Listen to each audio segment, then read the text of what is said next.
एक बार एक किसान परमात्मा से बड़ा नाराज हो गया। कभी बाढ़ आ जाए, कभी सूखा पड़ जाए, कभी धूप बहुत तेज हो जाए तो कभी ओले पड़ जाए।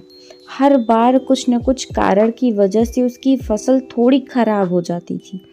एक दिन बड़ा तंग आकर उसने अपने परमात्मा से कहा, देखिए प्रभु, आप परमात्मा हैं, लेकिन लगता है आपको खेती बाड़ी की ज़्यादा जानकारी नहीं है। एक प्रार्थना है कि एक साल मुझे मौका दीजिए, जैसा मैं चाहूँ वैसा मौसम हो जाए, फिर आप देखना मैं कैसे अन्न के भंडार भर दूंगा।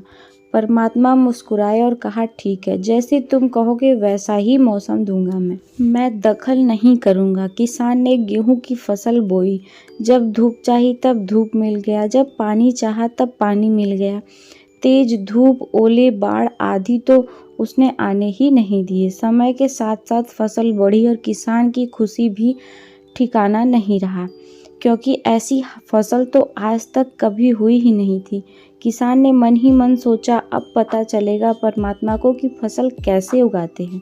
बेकार ही इतने बरस हम किसानों को परेशान करते रहते हैं। फसल काटने का समय आ गया। किसान बड़े गर्व से फसल काटने गया, लेकिन जैसे ही फसल काटने लगा एकदम से छाती पर हाथ रखकर बैठ गया। अरे ये क्या हुआ? गेहूं की एक भी बाली के अंदर गेहूं नहीं आया था। सारी बालियां अंदर से खाली थी। बड़ा दुखी होकर उसने परमात्मा से कहा, प्रभु ये क्या हुआ? तब परमात्मा बोले, ये तो होना ही था। तुमने पौधों को संघर्ष का जरा सा भी मौका नहीं दिया। ना तेज धूप में उनको तपने दिया, ना आंधी ना ओले से जूझने दिया। उनको किसी प्रकार की चुनौती का एहसास नहीं होने दिया। इसीलिए सब पौधे खोखले रह गए।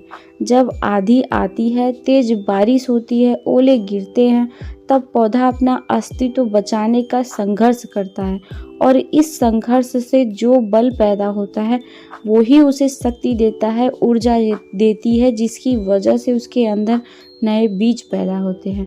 उसी तरह जिंदगी में भी अगर संघर्ष ना हो, चुनौती ना हो, आदमी अंदर से खोखला रह जाएगा। उसके अंदर कोई गुण नहीं आ पाता।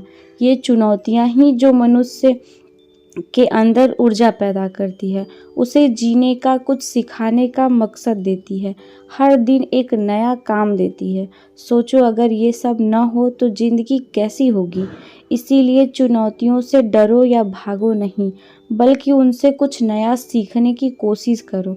जैसे सोना आग में तपकर कुंदन बनता है, इसी तरह से इन चुनौतियों में खुद को तपाओ। फिर देखना आपको वो व्यक्ति सामने आएंगे जिसे दुनिया सलाम करेगी और आप खुद उससे प्यार करेंगे। तो आपको ये स्टोरी कैसी लगी अपने कमेंट द्वारा हमें ज़रूर बताइएगा। चैनल को सब्सक्राइब करिए और वीडियो को लाइक करिए। Thanks for watching.